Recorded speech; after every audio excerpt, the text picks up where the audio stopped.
வணக்கம் மாணவர்களே. இப்போது 10th ஸ்டாண்டர்ட் சமச்சீர் கல்வி maths chapter 1 relations and functions exercise 1.3 question 2ஐ ஸ்டெப் பை ஸ்டெப்பா சால்வ் பண்ணலாம்.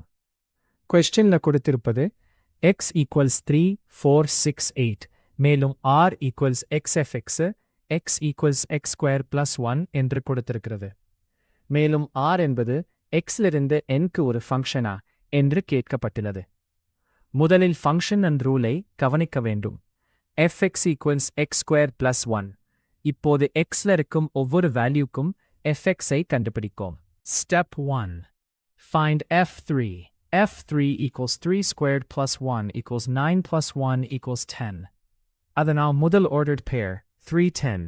Step 2. Find f4. f4 equals 4 squared plus 1 equals 16 plus 1 equals 17. அதனால் 4 17. Step 3. Find f6.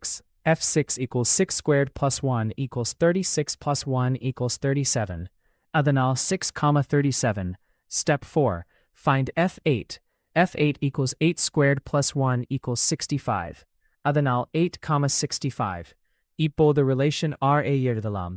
R equals 310, 417, 637, 865.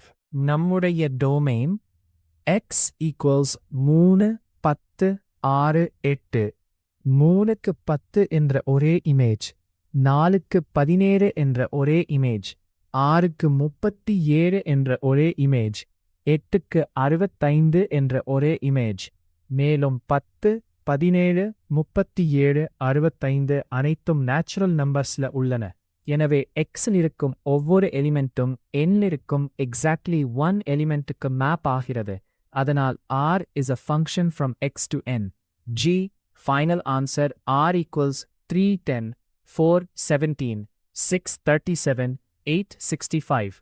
Since every element of x has exactly one image in n, therefore r is a function from x to n. மாணவர்களே, இந்த கொஸ்டின்ல முக்கியமாக நினைவில் வைத்துக் கொள்ள வேண்டியது, ஒவ்வொரு இன்புட்க்கும் எக்ஸாக்ட்லி 1 அவுட்புட் இருந்தால் அது ஃபங்க்ஷன். இந்த கான்செப்டை புரிந்து கொள்ளால் ரிலேஷன்ஸ் அண்ட் ஃபங்க்ஷன்ஸ் சாப்டர்ல இதுபோன்ற கொஸ்டின்ஸை ஈஸியா சால்வ் பண்ணலாம். RYZ Eduworld-ஐ சப்ஸ்கிரைப் பண்ணுங்க.